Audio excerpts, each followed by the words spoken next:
The Cavalcade of America.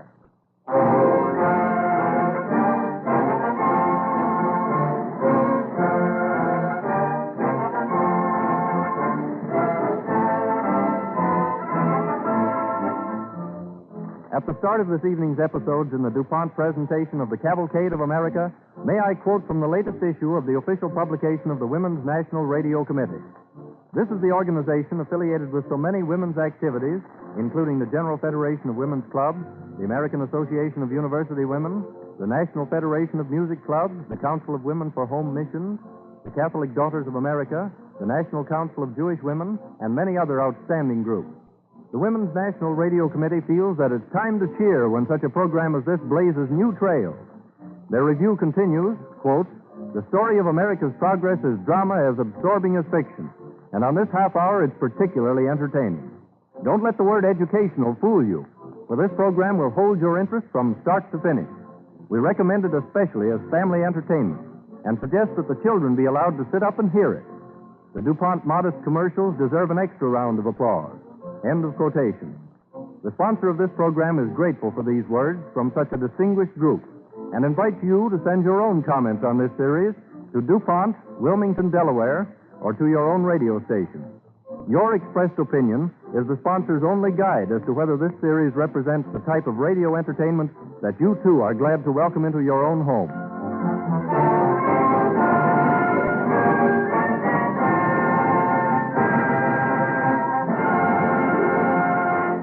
Our Cavalcade Orchestra raises the curtain this evening with the triumphal march of Greece.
Each one of us has at some time or another said in his heart, "I wish that I might do something for the world, something that will make it just a little better place to live in for the generation to come." But tonight, we are going to show you how the loving ambition and the abiding courage in the life of a poor woman changed an evil situation into a highway of opportunity for millions who came after her. All this happened almost 300 years ago, in 1670 to be exact, when poor families bound out their children to wealthy masters for a term of years. This widow of very humble circumstances, Faith Hollister, lived in the Plymouth colony in what is now Massachusetts. She has walked with her 11-year-old son from her little village up to the town of Plymouth. We find her standing outside the entrance of a handsome house. Mother, Hi, Jeremy. you're squeezing my hand there so tight. Oh, am I now? I guess she's thinking of leaving you here. Here? Is this where Mrs. Fuller lives? Aye. And when we go in, you must speak respectful to her. She's a great lady. Have I got to stay here, Mother? I just see what a great big fine house it is to live in, Jeremy. Yes, ma'am. And the fine curtains at the windows, Jeremy. And there'll be soft carpets. And Mother, Aye? how long will I be bound out? Mrs. Fuller told Pastor Williams she'd be pleased to have you for 7 years, if you're satisfied. 7 years is a long time. But, Jeremy, don't you forget that you are going to school. I'll not have you an ignorant, stupid lout, I'll not. And that's what you'd be if you stayed home with me. Now, perk up. Here, let me smooth your hair down before I knock on the door.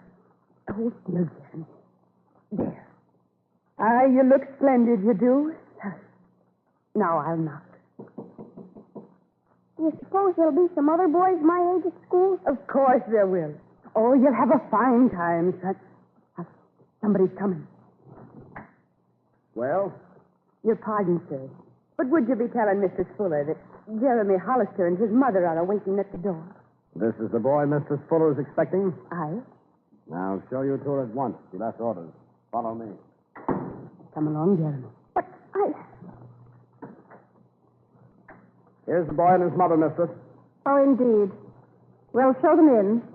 And that'll be all, Edward. Aye. You may go right in. Thank you, sir. I presume this is Goody Hollister and the boy. Aye, Mrs. Fuller. Mr. Fuller, Jeremy. I see the boy hasn't yet learned his manners. Oh, yes, he has, Mrs. Fuller, but he's that frightened that Oh, it's no matter. We'll soon see that he learns them here. Now, the letter from your pastor told me you were quite willing to bind the boy over for 8 years. Oh, your pardon, ma'am, but for 7 years. You see, he's 11 now. What's the difference of 1 year? He'll be well taken care of here. But I want him freed when he's 18. You want the boy to lose the chance for a good home over a little matter of a year? Do you? I know. And it would be a good home. Very well. Then you agree. Pastor Williams told you in the letter about Jeremy's being sent to school so he could learn to read and write. He mentioned that. Oh, you'll promise to that, Mrs. Fuller, because that's the only reason I'm having him bound out. You can rest easy on that score. The boy shall have schooling. Thank you, ma'am. Then I'll agree to the terms. Here's the indenture. And if you'll sit down at this table, there's ink and a quill. You can just sign it. Oh, your pardon, but I can't read. Would you mind telling me just what's in this paper? Oh, just the usual thing. For the sum of £25 in hand, board and food and clothing for a period of 8, well, I'll change that to 7. 7 years.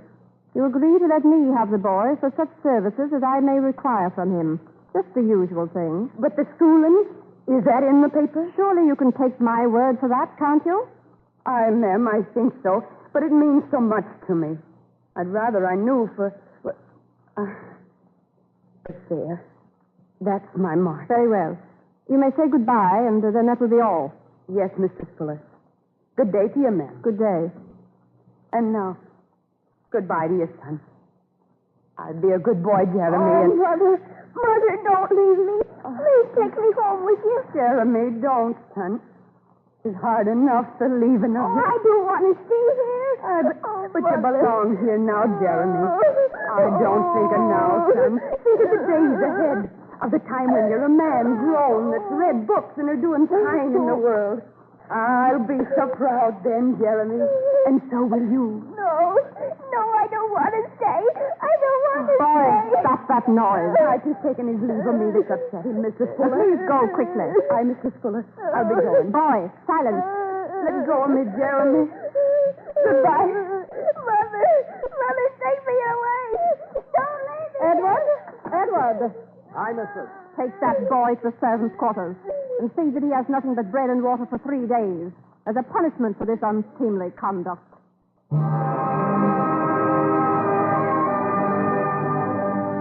A year passes. Faith Hollister has not been able to visit her son during that period. But at last she stands expectantly after knocking at the Fuller's door. Good day to you, sir. Was there something you wanted? Don't you remember me? I'm Jeremy's mother. I have come to see him. Oh, I'll warrant he's grown so I hardly know him. Mother, is that you? Aye, it's me, son. Where be you? Coming? Oh, Mother. I'm not glad to see you. Oh, Jeremy. Oh, Mother. Oh, Mother. Oh, but come. Oh, none of this. Let me look at you, son. My, how you've grown. I guess I have grown some. Those are awful shabby-looking clothes you've got on, Jeremy. Ah, but there, you didn't know your mother was coming, or you'd have put on your best bib and tucker, I'll warrant you. These are the best clothes I've got. You don't go to school looking like that. I don't go to school none. You don't go to school. But you have been going. Nary a day since I've been in this house. You mean to say you've had no education at all? None, Mother. None. Not a bit. So, too strict I am. We'll see about this. Where's your missus? She's in the front of the house. Which way? Right through that door. Oh, but you can't go in there. Not without having Edward go in and see if it's all right. Here, you can't go through that door. I don't need Here, anyone wait. to see if it's all right. I'm going in and find out what's the meaning of this. You're not being sent to school. Mrs. Fuller! Mrs. Fuller! Who's calling me? I'll be calling you, and I want to see you. Where be you? Oh, there you be. Looky here, Mrs. Fuller. If you wish to speak to me, you should have asked Edward. I'm not asking anybody except you. And what I want to know is, why isn't my boy being sent to school the way you promised? Answer me that. There's no use getting excited about it. I told you we'd take care of the boy's learning. We have a great deal to teach him. He's not ready for school yet. You promised me you'd send him to school to learn reading and writing. When he's learned his duties here and learned his manners, perhaps then. There weren't no ifs and whens in your promise. You said you'd send him to school, and you aren't sending him. And I want to know when you're going to keep your promise. I have done everything I agreed to do in the indenture. When are you going to send him to school? It's not in the contract. And if you could read, you'd know it isn't. Oh, so that's it. You never intended to give him any schooling at all. You thought because I was a poor widow and the boy was bound to you, you could forget the solemn promise you made. If you don't get out of this house, Goody Hollister, I'll have you put out. I'll go. I'll go. But I'll see if you can keep my boy out of the learning you promised him. I'll have this to a magistrate. I'll go to George Story. He often speaks for folks before a magistrate. He'll help me.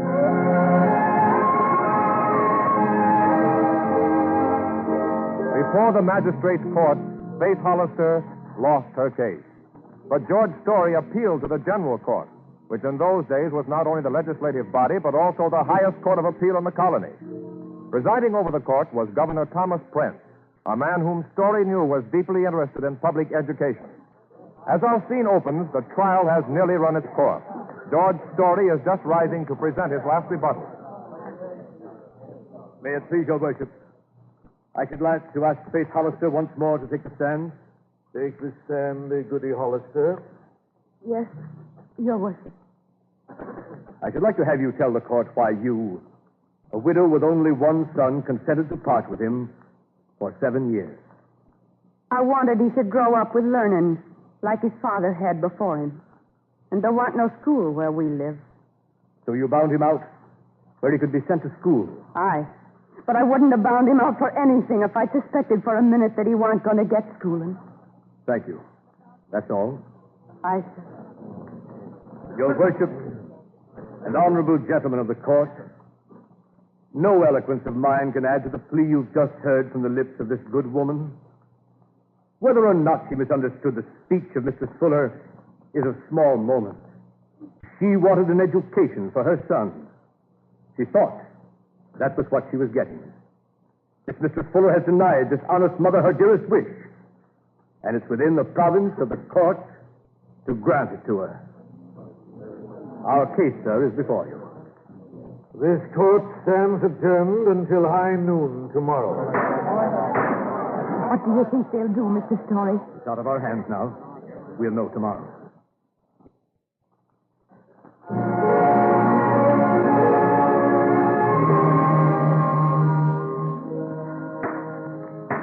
Order in the court.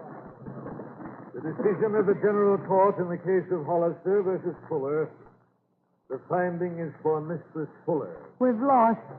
Oh. Too bad. But in view of the peculiar circumstances of the case, the court declares that the indenture shall be null and void, and a new indenture drawn up. What does all that mean? Just a minute, we'll hear. Such new indenture to provide for not less than 2 years of schooling for the bound servant. Furthermore, as the governor of this colony, I declare that hereafter all parents and masters shall be made culpable under the law, unless their children and servants be trained in reading and the fundamental laws. It is so ordered. Court is dismissed. Oh, Mr. Story, all I wanted was for my boy to have some schooling. What does it all mean? It means just that. Your son and countless other children shall have the opportunity for an education.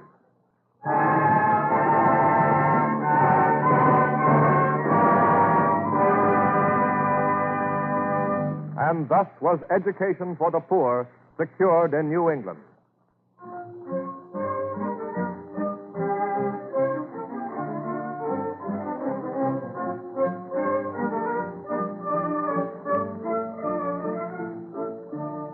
The American cavalcade moved on. The fight for education went on. Although schools were started in all parts of the country, they fell into a truly dreadful condition in the quarter century following the American Revolution. Many of the teachers were illiterate and cowardly, the punishments inhuman and cruel, and the lessons repetitious drudgery.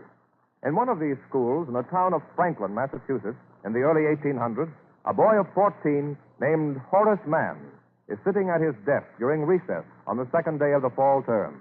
His schoolmate, Jasper Goodman, comes bursting into the schoolhouse. Hi, Horace. Hello, Jasper. Well, come on out and play ball. There ain't enough without you. Just a minute, Jasper. Just as soon as I finish my lesson. Oh, come on. Old Nosey don't care whether you read it or not. He'll lick you anyhow. Maybe, but... Oh, what do you want to read for anyway? Well, I just kind of like to know things. Don't you like to know things, Jasper? What good does it do you? Oh, I don't know. It might be handy when you grow up. That ain't what my pa says. He never went to school but 6 weeks in his whole life. He figures this here schooling is all foolishness. And Pa's the richest man in town. He pays the most taxes. Say, we're going to have some fun this afternoon. Tom Carson's coming to school. Why, Tom's too old to come to school. He must be 20. Well, he's coming just the same. And maybe he won't have fun with old Nosey. Oh, old Nosey isn't so bad. He's better than that one we had last year. No, he ain't. He can't hit near as hard as that one could. Guess recess is over. Here he comes. Horace? Jasper? What mischief are you two up to? We ain't doing nothing. I was just reading. Don't you talk back to me. You're up to some mischief. After this, stay outdoors till recess is over. Yes, sir. Recess is over. Come on in here. Hurry. Quiet now. Quiet. Not a word after you come into the classroom, or I'll put you in the dark closet. Take your seats quietly. Class and spelling, come to the front. That's us, Jasper. Horace, will you stop that whispering? Jasper, move over. Let Ephraim stand there. All right, now we're ready to begin. Hello there, schoolmaster. Why, good day, sir. Are you a member of the school committee? Oh, that's a good one. Me, a member of the school committee. Quiet, children. I'm Tom Carson. Oh, well, what is it you want? Can't you see I'm in the middle of a class? Well, I come here to get a mite of learning, too. What? Ain't this a free school? Well, no doubt. All right, then. Learn me something. Silence! I'll flash the hide off on the next pupil that laughs. That's right, teacher. You keep 'em quiet, Dick, and start learning me things. Well, come on. Spelling class dismissed. I'm afraid, Mr. Carson, that I'll have to ask you to stop smoking that pipe in here. Oh, you don't like my pipe, huh? Well, I'll just empty it over here, then. Oh, no, stop. That's my hat. Hey, you've ruined it. It's a fire. It's burning. The pump water. Oh, that's good, Tom. Oh, I ain't started yet, Jasper. Wait till I get going. Here, Horace, let me have your slate. I got some arithmetic on it. All right, I'll write on the other side. What you doing, Tom? There. Read it. Nosey is a big coward. Now, I'll just put that in the old boy's desk. Oh, don't do that, Tom. You think I wrote it? You better go get it, Horace, before Nosy gets back. Yes. I'll get it right now. Hey, don't touch that slate, Horace. Oh, but Tom, I got to... Horace, what are you doing at my desk? Why, What do you got in your hand? my slate. Give it here. I said give it here. Oh. No, so that's it. I'm a coward, am I? Wait till I get my strap. I'll show you who's a coward. Hold on, Nosy. Leave that young'un alone. Huh? What? Horace didn't write that. It's on his slate. I wrote it. And what are you going to do about it? I'll tend to you after school, Horace man. Oh, no, you won't. You big coward. There ain't going to be no after school when I get through with you. Because there ain't going to be no schoolmaster left. Why, You hear me? You can either pick up what's left of that hat of yourn and get out of town as fast as them legs can carry you, or I'll wipe up the floor with you. I'll go, Mr. Carson. Then skedaddle. Yes, I'm going. And don't you come back. Good work, Tom. Without a schoolmaster, there won't be any school, and my father won't have any school taxes to pay. I guess I fixed him, mate. Jasper, you tell your old man I'll be around for that $5 he promised me for closing up the school. I'll tell him. You mean, Tom, that Squire Goodman is going to pay you for what you did? You bet he is, Horace. And he's getting off cheap, too. That doesn't seem right somehow. It seems to me that folks who want to go to school ought to have the chance.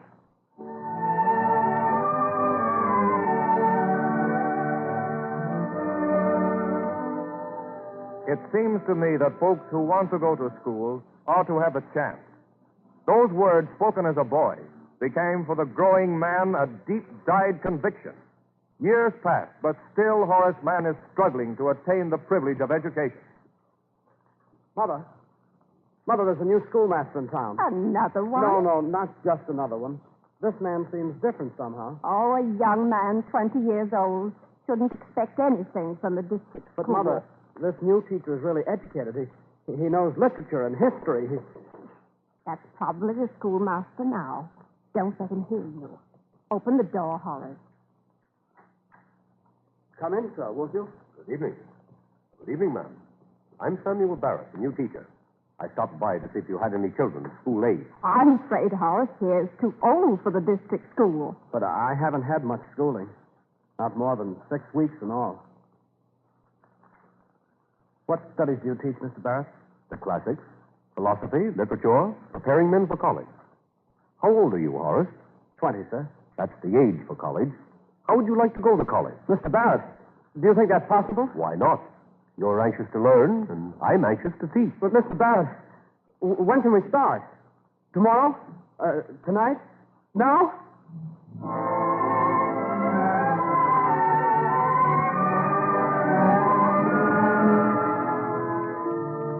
In 6 months, young Horace Mann entered Brown University.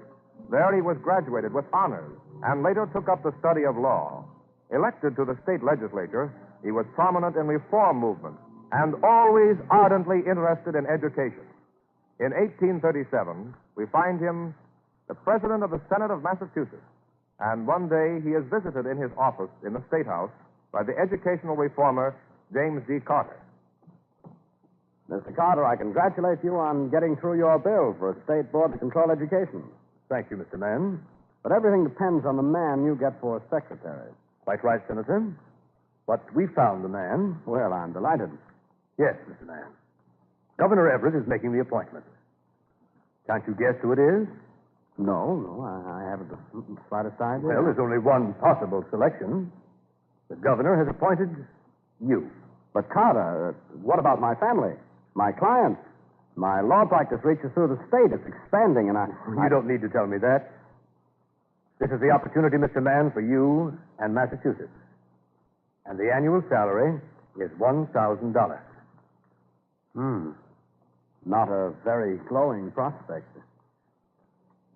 And yet, what it would mean to the people of this state. Let me consider. May I come in, Senator Mann? It's a pleasure to see you at any time, Mr. Westcott. You know Mr. Carter, of course? Of course. How do you do? Well, how do you do? Senator, I want to be brief. And my railroad must buy its competitor. But Mr. Westcott is my most valued client. You should know that I am considering taking the... You're the only man we can trust to negotiate for us. I'm grateful, sir. But really... I'm in a great hurry, Senator, and without waiting for you to name your fee, I'll tell you we shall pay you $20,000. Well, Senator Mann, it seems that you're to have no time to consider further. Yes, so it seems. I must make my choice. Another client, perhaps? No, not one other client, Mr. Westcott, but thousands. Yes, millions. The boys and girls of the future. I think I know what you'll decide. Yes, I think you do. I'm sorry, very sorry, Mr. Westcott, but I'm no longer in the practice of law. My books are for sale. My office is for rent. From this moment on, I am devoting my life to the education of young Americans.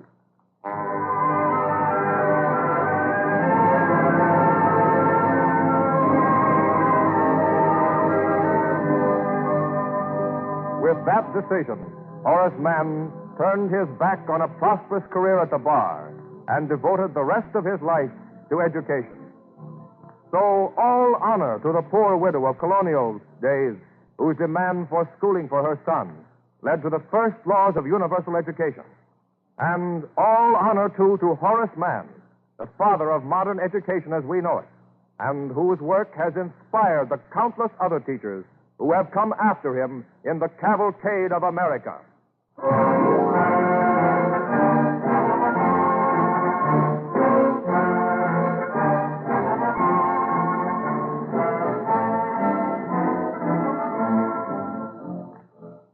When we think of education, we think of all the arts and sciences that make up human knowledge. Chemistry is one of the most important of the sciences contributing to modern life, for it underlies nearly every industry and serves human needs in countless ways.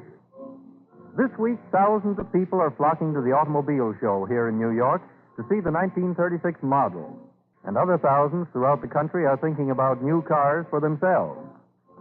The automobile might well be called a chemical factory on wheels, for the very power that drives it along the highway comes from a chemical reaction, the combustion of gasoline.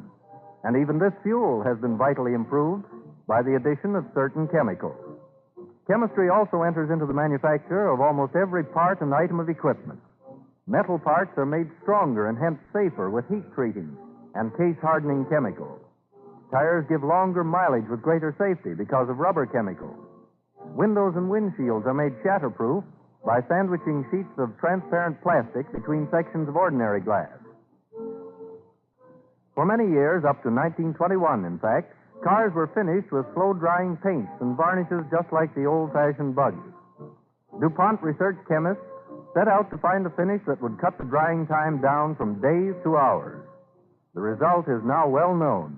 Duco helped usher in the era of faster production, which makes it possible for you to buy better cars at far less money than before.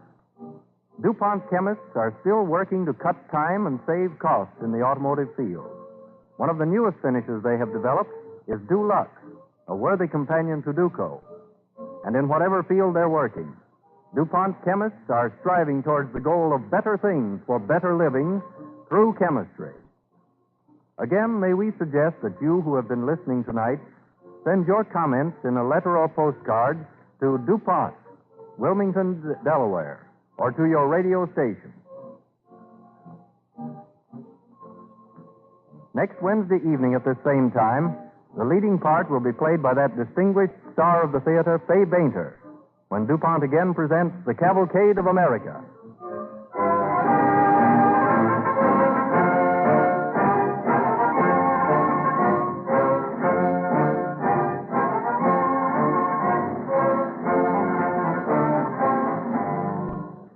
This is the Columbia Broadcasting System.